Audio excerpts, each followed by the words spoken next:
Hello, and welcome back to ShineHard Season 3. I'm Johnny Bailey, the founder and executive director of the ShineHard Foundation.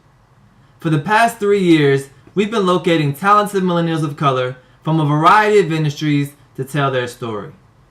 Our mission is to recognize, educate, connect, and inspire. This interview series was created to shed light on passionate people who are taking risks, making sacrifices, and realizing their dreams. Our goal is to collaborate and progressively create a more enlightened community. In this week's interview, I sit down with Chef Rosecleer Marie, a graduate of the Cordon Bleu, a personal chef and food stylist for national brands that I'm sure you'll recognize. What's so special about this interview is the leap of faith that Rosecleer took to pursue her dream and the hurdles that she faces on a daily basis just to be successful. I really hope you guys learn from it and enjoy it. So again, thank you for tuning in, and remember, together we shine. Rosecleer Marie, time to shine. All right, let's do it. So, I'm interested to learn about the foundation. I talk to successful and talented people. It's very, very interesting to figure out how their story began. So, can you talk a little bit about your childhood and what growing up was like for you? Yeah, I grew up in the DMV. Okay. So for those who don't know, that's the DC, Maryland, Virginia area. Grew up pretty much in the Oxon Hill, Bowie, Landover area with my mom and my little brother. Sure. Very close to my grandmother. My parents were divorced when I was pretty young, so I always, as much as my dad was very close to me, my parents are my mom and my grandmother. So I always say that when I refer to my parents, that's my mother and my grandmother. Yeah. Uncles, just a classic like soul food kind of story. You had the uncles, the cookout, the barbecues over Did you have a lot of at soul grandma's food house. growing up? Yeah, on the weekends at grandma's house, and we Yeah. would have the barbecues, and uncle would be on the grill and stuff like that. So I grew up kind of with that atmosphere with cousins coming over, grandma in the kitchen, that whole thing. And I'm really close to my grandmother. I always call her like my best friend. Like my mom is my mom, and we're cool, we're great. But it's something about the grandma, and she's like my best friend. So I kind of grew up under her wing. She kind of called me like her child, actually. Yeah, So, but great childhood, I would say. So, talk a little bit about your foundation and your transition into the culinary world. I know when you spoke last week, you told me how you were working this 9 to 5 and you were frustrated and you said one day, that's it. Yeah. I'm going to take a leap of faith. Yeah. And I feel a lot of people kind of have that story, that saying, I was at a 9 to 5, dead-end job. Or some people are at a 9 to 5 and they're making great money, they're just not happy, it's not fulfilling. Right. So it doesn't always have to be like a dead-end situation. Some people just want to leave corporate because they want to play music or do makeup. So it was kind of that situation where I was doing well and growing within the company, but it wasn't a healthy environment mentally and emotionally. It was stressing me out, giving me anxiety.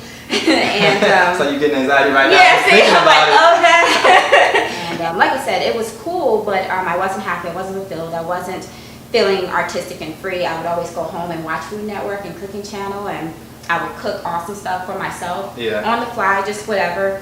And as corny as it sounds, it literally came to me like an epiphany. And I came home and I was cooking. I did like some seared salmon tilapia something over a salad, watching Food Network. And I was like, this makes me happy. Coming home and working every day, I'm miserable. When I come home and do this makes me happy. So I said to myself, why can't I make this as a living? Why can't I do this for a living? Right. And I knew I didn't want to work in a restaurant or be in the back of the kitchen. I knew I was more personable than that, and I wanted that personal experience. So I said, well, I could be a personal chef. Talked to my mom about it, You guys know of my mom now, and she was like, go for it, do it. You're not married yet, you don't have any kids. Any time is now. Do it, quit that job and do it. Right. So because of my mom, because my mom is more of a kick down doors, ask questions later type of person, and I'm very calculated. Don't ask permission, ask forgiveness. Yes, I'm very calculated with my moves. I'm very like, let me see what this is about. Ask questions, do more research, check this. Test the my mom's waters like, a little bit. Forget that, just go. So because of her and giving me that push, I jumped when I did. I probably would have took more time. I probably would have suffered more in my job and second guess things, and she just said go. And a lot of people do. A lot of people are very hesitant to take that big jump. Yeah, and when you do that, you miss opportunities. time just flies by. I was Right. already like 26, so 25, 26. So it was like, come on now, Yeah, like what are you we're gonna gonna do? jump. Let's jump. So it was awesome. So how old were you when you started at Le Cordon Bleu? I guess I was 28. Okay. You know, I really can't remember. I don't know if 26, 27 is probably when I, you know, had the idea. And then Yeah. after, you know, you do all the paperwork and everything, I think maybe when I finished, I was 20. Right. So how did that program position you in the culinary field? Was that like a major move for you? I would say, that's a good question. I would say, yes, it can be, but truly it's talent. And it's the know-how and the networking that really pushes you in the industry, because there are people who are not culinary trained that are some awesome chefs and have traveled the world and have been to plenty of places Right. that aren't culinary trained. Just because I have the culinary experience, I wouldn't say I have the leg up. However, people do respect Right. that you went to culinary school and that you know, you paid, you know, Right. that money for that It's a education. nice little resume bump. Yeah, it's just like a little, It's a little flex, like Mhm. Cordon Bleu. Right, so What's up? that's why I was like, it's a great question, because it's not necessary, but it is kind of like, all right, Yeah. cool, hats off to you for doing that. And those who are maybe not directly in the kitchen, maybe corporate culinary, they see that as a stamp up, she's serious. Yeah. And that's why I really went to it, because I already technically knew how to cook. Yeah. Whenever Were you cooking like in college and growing yeah, up? You were already in the of chef? course, right. And I think that's the same for people who want to be a beautician or esthetician, hair and makeup and stuff. You kind of already have a talent. You just go to school to get the finesse and to get, you know, fine tune your skills, to Right. get classical training. And that's why I went to school, to get the classical training, the know-how, the technical words and terminology. And so on paper, I look serious and not just, you know, Right. Miss So-and-so cooking Yeah. fried You fish. cook Thanksgiving dinner, Yeah, now you yeah. think you can come in here and do Yeah, this. I didn't want to be that person that's just like, let me come cook for you. And Yeah. da-da-da. No, I want to be like, no, I took it seriously. Yeah. I'm educated in this, and I wanted that overall professional. So that certification is valuable. Oh, yeah. For sure. Oh, So, as many people know, you've been featured on the Food Network. That was a really, really cool experience. Yes. Can you talk a little bit about what it was like competing on Cutthroat Kitchen? Yeah, Cutthroat Kitchen was one of my favorite, and still is one of my favorite cooking shows on Food Network. I really like Chopped, but then Cutthroat came out, which is like Chopped if you guys know, but it's just, this is sabotage. They're sabotaging you. So I actually have a little bit of camera anxiety, or, Okay. you know, shy in front of the camera, so I thought this was a good test. No. Yeah, so I was like, this is something that I have to overcome. So it was a push for me. So I said, okay, I'm gonna do it. This will work on my, you know, camera shyness. And so I submitted to Cutthroat Kitchen, submitted the application, Yeah. and they contacted me back. So I was like, oh my God. They contacted me back and they were like, Rosecleer, we like, you know, what this looks like. Right. We want to set you up with a Skype interview so we can send it to our producers. So I was like, okay. So, you know, Yeah. I got all myself ready, set up for the Skype interview, did that part, submit that off to the producers, waited. And it was right. I was home for Thanksgiving at my grandma's table, and I got the email, and they were like, the producers love you, they want you for the show. So I was like, Grandma, they want me for the show, oh my God. And she's like, I'm so proud of you. And that's how I found out I got accepted or chosen for the show. Yeah. Yeah, I don't know if you guys watched it, but I had to cook poke, which is like a traditional Hawaiian salad with tuna, ahi tuna, and I had fresh ahi tuna. My sabotage was they took it away from me, and I had to dig through a chum bucket of seafood scraps and try and make the same dish. So, but it was awesome to work with the other chefs and meet the people and get the exposure. And it's pretty cool because I can tell every time it comes on, because I get like more likes and like more like little dings on my different social media, so I know it played and it came back on. Nice. So, Nice. but it was great. Again, it was to get over my fear of being in front of the camera, and then also for exposure and for experience. So I loved Absolutely. it. So it was a really good experience. And then Yeah. did that add to your resume as well, going forward to your, you know, private Uh-huh. or personal chefs and your food styling? Did you put that on your resume to be like, hey, look, you know, I'm legit out here? Yeah. Like on my resume, I'll put different companies or brands that I was associated with, whether I cooked for them or not. It's all under the umbrella of culinary. So if I was on a show or if I prepped for Cooking Channel, like I worked behind the scenes for a show for Cooking Channel, Right. where I was the culinary assistant and behind the scenes for the Yeah. show. So you know when you guys watch shows like Rachel Ray or something, the food is just like ta-da. Yeah. There's someone back there that has to cook Yeah. it, chop it, prep it so that it's ready for the show. Right. So I did that. So yeah, I stack Yeah. all that on my resume. I say I was a part of this, I was doing this, and Yeah. that helps me just keep going to the next step. And that's so important. I feel like a lot of times building a resume is something that they don't necessarily teach you in school. And I think that's why people do volunteering and interns and go to get certifications, because you're able to piece your resume together, and essentially your resume is just your story. Exactly. You know, and people don't really understand, but that you got to get involved in different things so you can create your story, your professional story, and you know, present that, because it makes it powerful when you're trying to get jobs or trying to get opportunities. So. And it's awesome to be able to build a resume where it's not just I worked at X place for this time and I did these things. Like that's a traditional resume, but a lot of us creatives, we can say, you know, I worked on this, I worked on this project, and freelance for this, and I had a 30-day internship in New York. Like, put that stuff on there. It makes you more well-rounded, and it shows like what else are you about or part of or have passion for than just I worked at this job. That's so standard. Like, it's 2016. It's like we're the millennial era. Yeah, you get creative. It's all about being creative. Yeah. I heard you say you're creative, and I really respect that. That's Yes. So, talk about your day-to-day as a food stylist. What's that like? I know you said Rachel Ray presents the food, but you're you know, the one behind the scenes making it look beautiful. Right. So, what's that like? What's that life like? Yeah, so food styling is just another avenue that I kind of broke into with Culinary. I love it. I feel like as a personal chef, I'm able to provide the food and the experience, and it's awesome.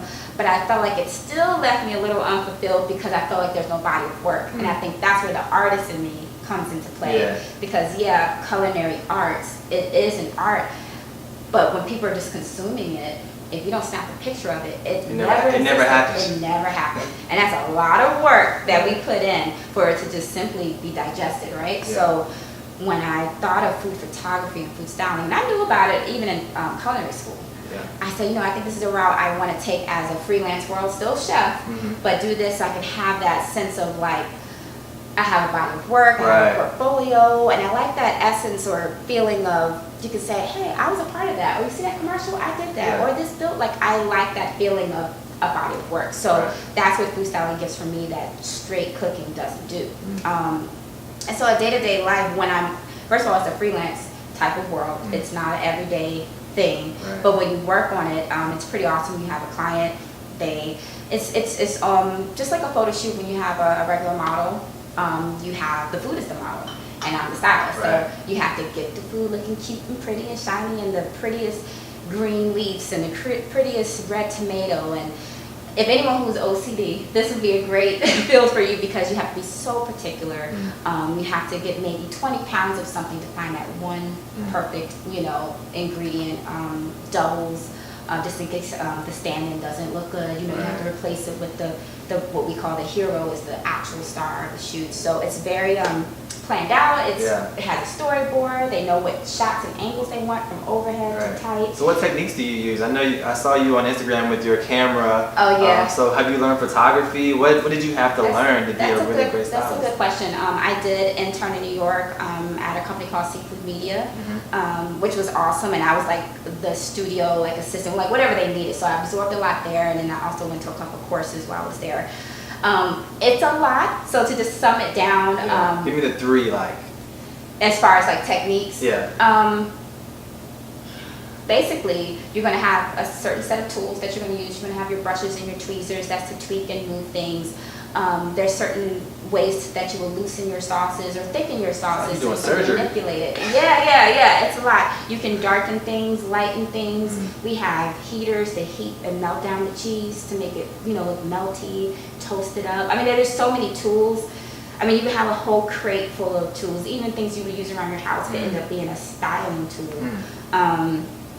And there's a big myth that the food, well, back in the day, back in the 70s and 80s when food styling first started, a lot of that stuff was super fake. But nowadays, because of food porn, when you style, especially for editorial, they want the food to be real, and they want it to be authentic and crummy and messy and ooey gooey as possible. But back in the 80s, everything was so like, has to be super perfect, you know, so everything was like fake and hard and you can't eat it. So now, if you were to go on set, on a food styling set, you probably could eat the food.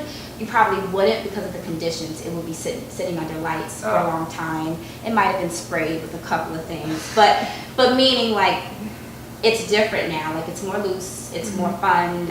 So you guys don't eat the food that you style? We still don't eat it. Okay. No. Again, our hands, we've been touching all Yeah, it's over a lot. it and spraying it, and the lights are been on it. You don't want to eat that. Now, if there's scraps that haven't been on set, you want to munch, sure, I but see. everything is still real. You're just manipulating a certain way. Yes. You might have it propped up in the back. There might be pins in the burger.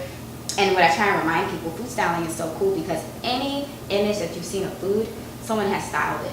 Someone's gotten paid to do that. From your menu to advertisement of that McDonald's burger, a web. That's exactly what I was thinking about. People don't even realize all this stuff in the frozen food section, everything that's packaged. So how do you feel about like you doing an amazing job like styling the food? It's on the commercial, it's in the magazine, and then when I go to actually buy the food, it doesn't even look like that. I know that's the tough thing. I mean, the biggest thing is when it's, say, a count, like it has 6 pieces of something. When you food style, you have to make sure it has 6 because that's what the client's going to get. Right. Now, of course, ours are going to have the perfect grill marks and the sauce is going to be perfect, but you can't control when it comes out the restaurant, especially because it's a chain restaurant. It can be different here than from New York to here. So, and I think everyone knows that it's going to be like your best foot forward on that picture, you know. But then you also have editorial versus like commercial. So commercial's got to be standard, exactly what, like if it's Chick-fil-A, it's got to be exactly what you're going to get. But editorial, out of a Bon Appetit, you know, it's going to be pretty much very loose, fun, sexy food. It doesn't have to be perfect. Nice. So, Nice. yeah. Interesting. So you're a creative culinary artist. Right. Who are you learning from these days? Oh, wow, that's a good question. I am influenced a lot by my other chef friends or social media chef friends, and you know, people follow people just because it's fun, but I follow for inspiration. So I follow Chef Jordan Chaton. Nice. I'm inspired by her a lot. She used to be Mayweather's chef, and she's helped me a lot. Actually, we've contacted each other and Like a mentor. I would call her a mentor for sure. And I'm inspired by just a lot of different chefs' plating technique and different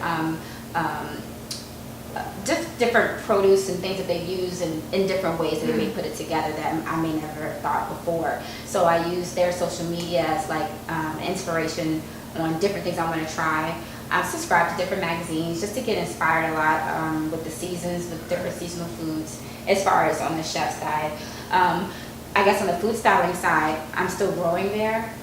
So everyone's almost like a mentor. Because food styling is a very small circle. It's still a fairly new industry. It only started really in the early 80s. So it's about as old as we are. So it's a very young industry. So everyone is still a mentor to me because I'm learning and absorbing. There's another chef, black female chef named Chef L. Simone. And she's a chef and food stylist. The only other black food stylist I know. Wow. So that's a big deal, and I would say she's a mentor of mine. So how big is the food styling industry? Is it like a tight knit? I would say it's small because the industry is small. I'm not sure how tight knit it is because it's such a freelance world. Whenever you're freelance and you're not working like under an umbrella of a company where it's like we're all under one house, it can be kind of lonely, and you don't have coworkers. Even being a personal chef, I don't have coworkers. You have a team? I don't have a team. Okay. I have an assistant here and there, you know, but that's one thing you kind of miss out on when you're in a freelance type of world. You have colleagues, sure, but you know, you might have food stylist friends in Chicago and New York and Miami. So you see what I mean? It's very, it's close knit, but you're kind of always far. Entrepreneurship is a very lonely journey. It is. Yeah. So you mentioned that you were one of the few black female that I know. culinary artists in the industry. Do you ever experience any pushback or any, I guess, friction from being a minority? Now, pushback or friction, not so much. People, it's almost like a unicorn. If you come across a unicorn, people are like, hey, unicorn is dope. I want to be a part. I want that a part. So it's a good thing. However, I would say the downfall of it all is sometimes I find that people don't respect you or respect your talent, and not even intentionally. It's just in the culinary history, it's Caucasian male dominated, right? So you have this black female chef. You're like double minority, and people just they if I wear my chef coat in the grocery store or anywhere, they're like looking, they're trying to figure out and they always question me. You're a chef? That type of question, you're like a real one? They're like, you're a chef? And it's very offensive to me. Like, if I was Caucasian and male, you would never, ever say that What to to me. ask? You just keep walking. You'd be like, hi, chef, how are Yeah. you? You know, you would never question, never say that. So I think that's the boundary that we're also fighting in a male Caucasian-dominated field. Is that, like I said, they don't not respect you literally, but it's just they're just kind of don't know. And so you be like Cordon Bleu. yeah, they're just very shocked, and you know, I think they're not shocked that maybe you're working at a restaurant or something like that. But if you're like an executive chef, or if you're like a personal chef or food stylist, it's just like, what? Like, this is mind blowing to people. And I think for that, that's what keeps you pushing and going. So you're a bit of a pioneer there. Wow, that's a big word. I mean, it seems like it if you're breaking through barriers like that. I guess so, yeah. I mean, there are a lot of black female chefs and personal chefs. We don't get the recognition. Yeah. We're not advertising. So do you feel pressure? Do you feel like you have to, you know, execute at a certain standard for the other minorities that are trying to get through, that you gotta hold it down? All the time. Even when I cook here or cook at a client's home, I find there's always someone hovering over my shoulder, like watching me and questioning me, and they always have to say, well, when I cook and when I do this. And sometimes it's just regular banter back and forth, but I feel like it's one of those things like, you got it, chef? You know what you're doing, right? Like, I feel like that's the undertone of it all. Like, you know what you're doing, right? And I feel like, you booked me, right? Yeah. So if you don't trust me, why did you book me? Yeah, So it's that common, like, I feel like I'm always gotta prove and push, and it's like, why? Like, cooking is just a talent, just like painting. No one's like, you're a black painter versus a white painter. Right. Art is art is art, you know? Well, keep leading the way. I think you're doing a great job. When I look at your Instagram portfolio, I'm like, yo, she's doing it. She's leading the way. So I want to kind of shift gears a little bit and, you know, kind of get more to the DNA of what you do and the DNA of how you are so successful. So I really believe passion is such a vital characteristic in successful people. And I think when you find your passion, it leads you to your purpose. And that's essentially what this whole project is about, is, you know, finding your passion and how to find it, and then what to do with it when you do find it. So as a, you know, creative culinary artist like yourself, I want to ask you, what is your passion, and when did you know that you had that passion? I think that epiphany that I told you guys about when I was in my kitchen, that was when I found out, I would have to say one of my passions, because again, like I said, I've always been an artist, and I love the arts in general, and I like sciences as well, but that's the thing, you have to fine tune and just pick something and run with it, or you're going to be grabbing at straws all through life, not really on a strong foundation being successful. So it's important to kind of hone in on what it is. That's the tough thing when you're dealing with a lot of creatives and a lot of talented people, because we're usually talented at multiple things. But to be successful, you have to kind of, not, and I don't want to say you can only do one thing, because obviously I do multiple things, but it's still under one umbrella. You see what I mean? I'm not doing this, and I'm doing makeup, and I'm doing hair, and I'm doing, so I might food style my chef, but it's all food. So my passion would be the arts, and then I just fine-tuned it to culinary during that epiphany. I was like, this is what I'm going to run with. I like that idea of being free, having clients coming and going as I please. I realize I can't be in that box and just do the 9 to 5 and get that same paycheck every 2 weeks. I want to get a check on Monday, get a check on Wednesday, get a check on Saturday, get a check on, you know, I want to do that. And I knew this world could provide that for me and more. So I think that's when I found my passion. And I think how you find your passion, as corny as it sounds and how it's been said, is if you know you would do it for free. I mean, it's corny, but that's true. If you would do it for free, it puts a smile on your face, you wake up every day and you don't dread it, and you look forward to it, that's a passion, you know?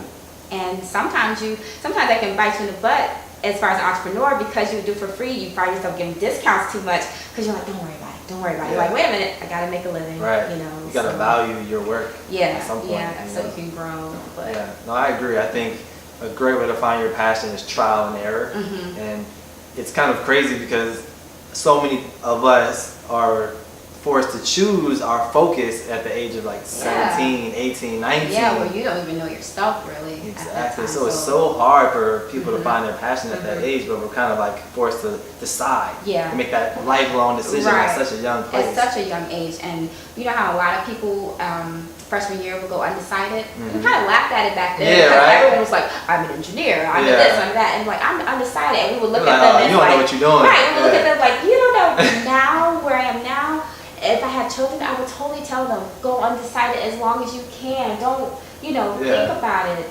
Test different fields and then choose, because then you'll feel more solid. And I just think it's so funny because back then we would laugh at those people, but that's the best thing to do. I would say take a year and be undecided. Figure it out. Right. See what you like, Right. and then choose. Absolutely. So when you do figure it out, how important is it for you to pursue that and follow your dream and go for it? Yeah. It's extremely important because if you find that this is your passion, you know what that end goal, or you think the avenue that you want to go in, okay, now research. If you know someone who is at that position, see the step they took to get there. Success leaves tracks. Yeah, so it's like, oh, she's XYZ or she's in this position. I want to be where she is. What did she do to get there? Look at those steps. Find other steps too, because there's another way to get to the top, Right. and sometimes you're going to get doors closed in and you're going to have to find another way and go through the window and, you know what I mean, and break through doors and make your own door. But if there's somewhere you want to be, there's an end goal, you know the result, there's steps, there's ways to get there. Write your goals down, go after them. A lot of people, you can be anything you want to be, but you have to put the work in. You got to put the work in. People like to sit on all that fluff and the dreaming. The dreams are great, but without action, they're going to stay a dream. Right. It's not going to come to life unless you put in that work. Absolutely. And it's not overnight. And I'm still growing myself, and I'm still always reaching another thing and another thing. Well, what's one thing you learned in your 20s that has stuck with you today? In regards to like chasing your career or passion, I would say what I learned in my 20s is to roll with the punches. I was, and still am, but I was really hard on myself. I was an overachiever, still am. Hard on myself too. Classic like 4.0 student, magna cum laude, like that was me. So any type of anything beneath that, I'd be like, it's the end of the world type of thing. And my mom, she kind of always told me, it's okay because that's a no, but it's a no for a reason. That means that wasn't your opportunity. That wasn't your client. That wasn't for you. That's why it is a no. Right. And when I flipped the process like that, it's like, okay, it's a no for a reason. I took the no so personal. What did I do? I have the degrees. I have this. I interned. Why is it a no? And she's like, because it's not for you. And then that changes everything. Everything just opens up like, oh, wow, that's not for me. I didn't want it anyway. Right, keep it moving. Like, so that would be the best thing I think I could take for my 20s is roll with the punches. Don't be so hard on yourself. You could pick yourself up and, just keep pushing. And, it may not be for you for a reason. Yeah. And that's okay. So what was one of those challenges? What was one of the punches? You got a few of them in your career. What was that one that was like, man, this was the biggest challenge I overcame? Oh man, actually one thing which I don't talk about a lot was, this is before I went into culinary, I was trying to leave this job. It was so like, I was suffering, I wouldn't say suffering, but like emotionally just drained and financially, and Sally Mae, A&T, I'm like, everybody's calling me. Knocking. Yes, so I was like, I'm going to go to the military. And so I decided to apply for the Navy, go into the Navy and as an officer because I had the education degree. So I was like, I'll go in as an officer. I got accepted and everything. I went to the boot camp and I left. So again, why'd you leave? Because in that moment I realized I was going after something for security, not passion. So I was leaving a job that I hated, that I didn't like, that was making me miserable, just chasing something for security at this point. I was like, I just want to be able to breathe financially. And I was like 24, 25, and I'm like, when you're 16, at 25, I thought I was going to have the house, the husband, the dog, we have a whole the list car of things that we're supposed to at have. that age. Yeah. And so when that wasn't happening and I was struggling, I was like, I felt like there was nothing else left but the military. So I went to the military. I'm in boot camp. I cut my hair off. I had a bob. I gave. You had a tennis ball? No, I had a bob. I don't know my hairstyle. A bob. I had long hair. I cut my hair. I don't think I ever got named Bob. Oh no. I cut my hair off. Right. I gave up my apartment.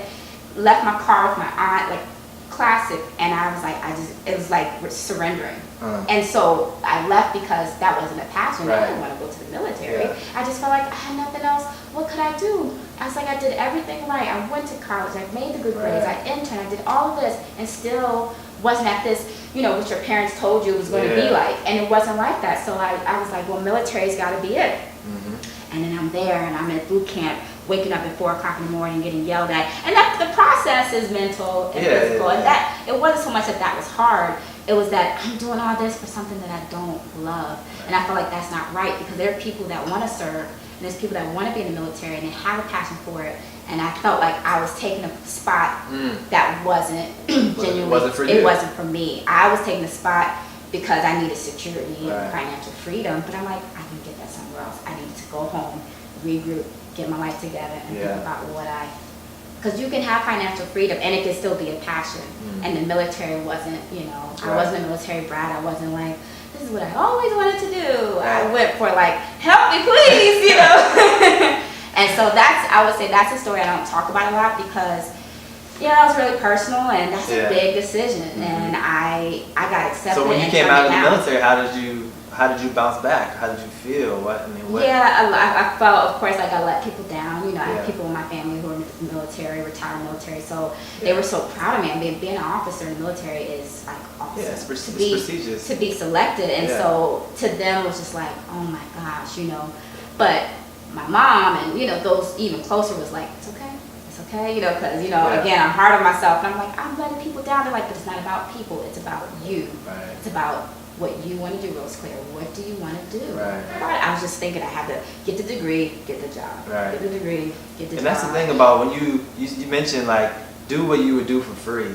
And I think if you do what you do so well that people will be happy to pay you for it, then you're good. You have to figure out a way to monetize your passion, and there's always a way, because so many people are monetizing their passion. And anyone can do it. People will pay for your creativity. They're paying for your talent, for your craft, and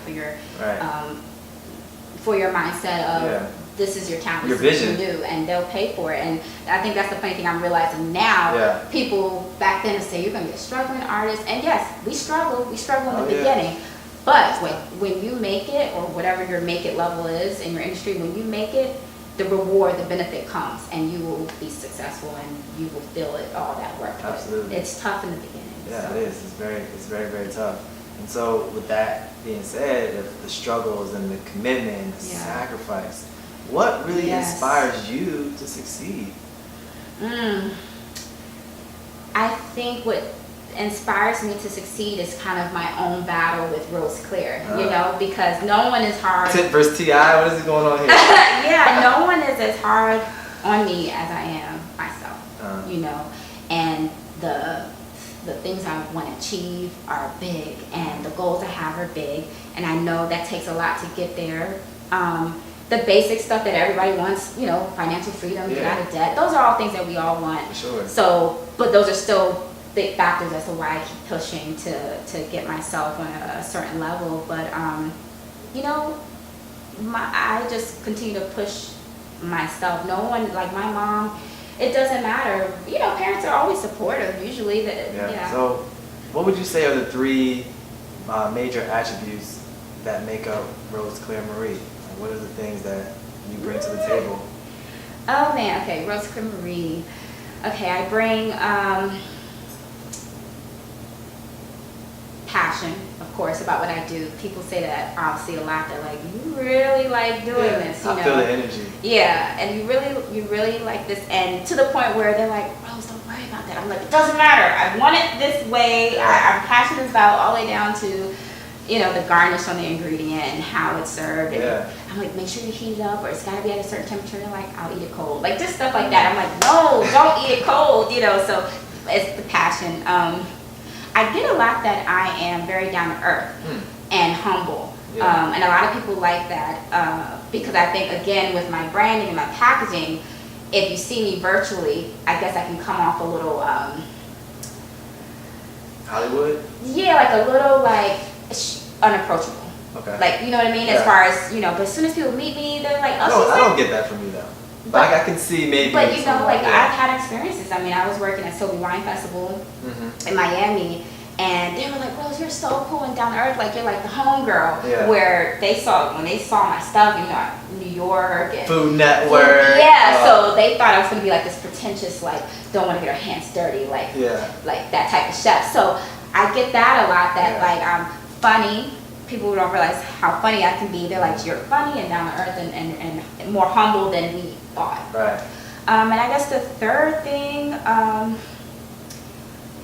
wow, as far as Rosecleer Marie, the brand, persistent, diligent, you know, very thorough. Yeah. I would have to say, and that kind of all ties in together, you know. So when you're getting me as a brand, you're gonna get the passion, the humility, the humor, but you're gonna get the thoroughness. Right. You're gonna know I'm gonna go from A to Z. Right.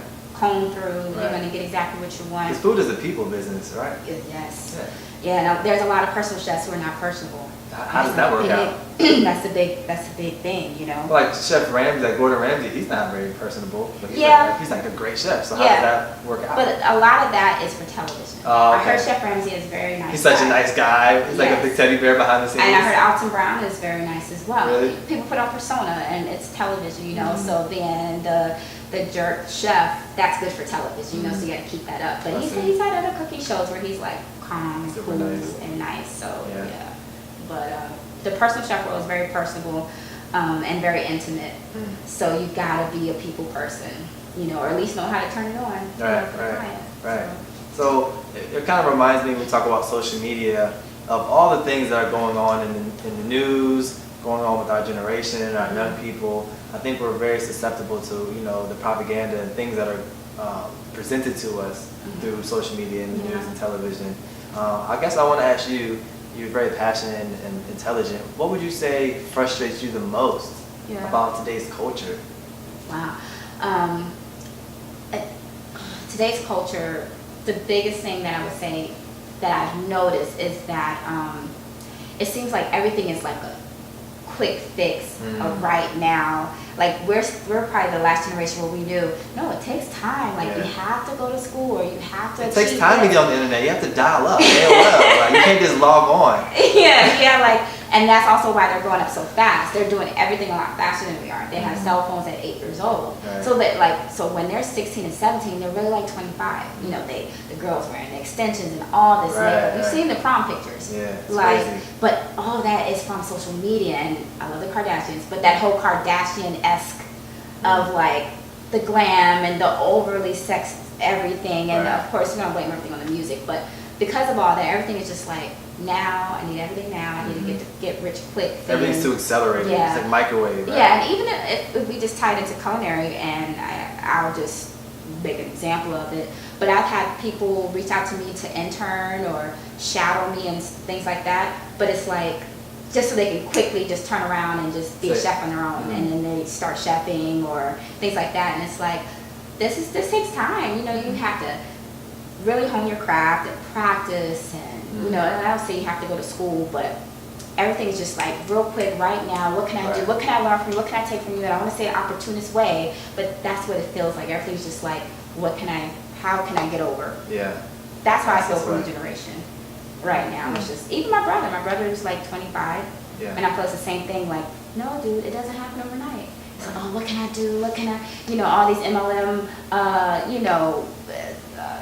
different types of companies where you sell this and you make $20 off, and you know, this person is sign up another person. It's like, just find a career. Just do it right away. It might take a little time, but I don't know. I think they just want that glitz and glam and that success like right away. Just take your time. So how long does it take to become great?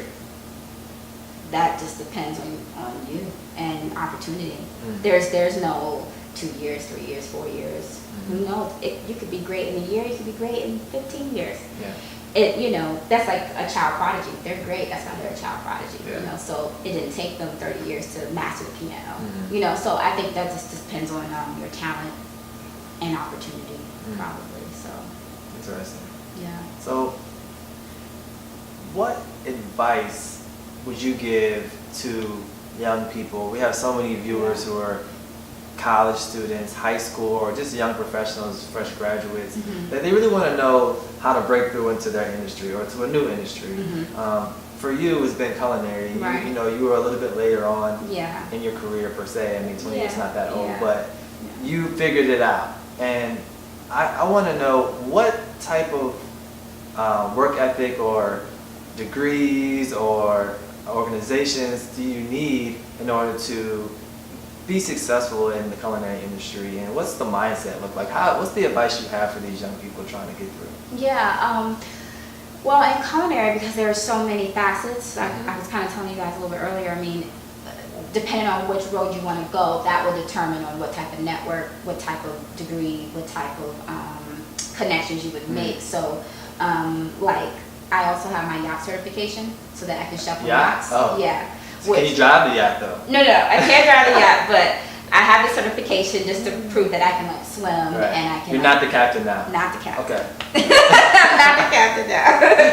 But meaning, so there's so many different avenues of culinary. It just depends on which one they want to go into, and when you find that one you want to go into, just to at least get started. That's how you figure out, okay, I'll network this way. I'll join this organization that's for executive chef, restaurateurs. So networking is a major key. Of course, networking.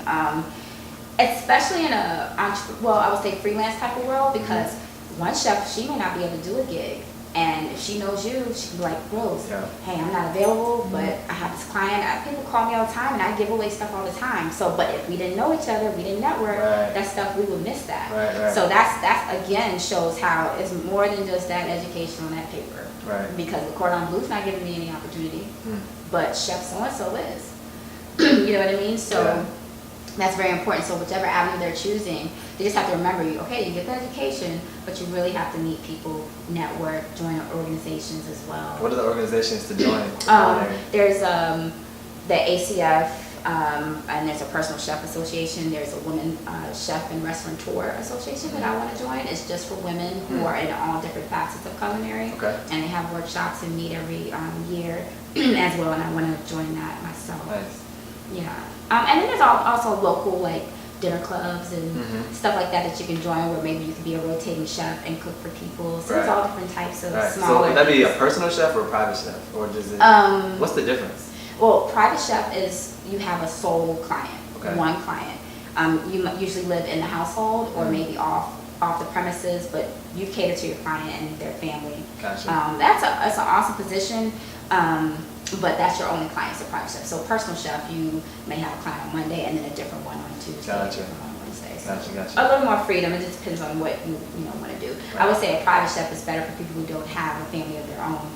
So you can live in. Yeah, Right. Single and young. You may have to fly where they're going, especially if you cook for athletes. That's pretty dope. That's why I say you have to be young though, because if you're a mother of two, or a husband, you can't. Daddy ain't playing that. No. But I think it's probably cool when you maybe cook for an athlete, because it's not just taking care of him regular, but particularly maybe when he's training or she's training, you have a specific diet. Creating the diet. Yeah, that's pretty cool, challenging. and that's a resume builder as well, because it's like not just a private chef, but kind of a dietitian, So what's the mecca of the food of culinary? Is there a city or the country? What would you say is like that's where the food is everything? That's tough, because New York, Atlanta, LA, they kind of, they kind of share that, because Atlanta is a big foodie place. New York is obviously big for food, LA and Miami. So for me, it would be hard to just pick one. New Orleans, I haven't been yet, but I heard for food, New Orleans is amazing to just like eat your way through. So I gotta go there. Very cool. Yeah. So that kind of wraps up my questions. Okay. I really appreciate the gems, the insight that you've shared with us today. We look forward to having you a part of the ShineHard family, getting you involved in our panels, our guest speaking, and all the amazing things that we have going on that we know you'll be a great addition to. Can you just tell everyone how they can find you, how they can reach out to you, and more about yourself? Yeah, awesome. You guys can find me at my website, www.chefrosecleermarie.com. Also on Instagram with the same handle, Chef Rosecleer Marie. And that's pretty much it. So IG and my website, you can find me there. No Snap yet.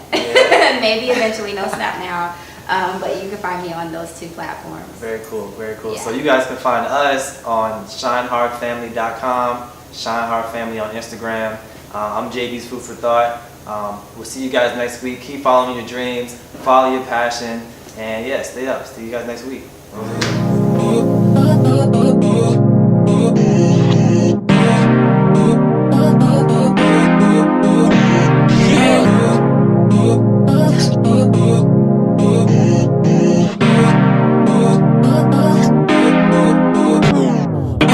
23, I'm growing older. Getting closer to my prime, and my prime then it's over.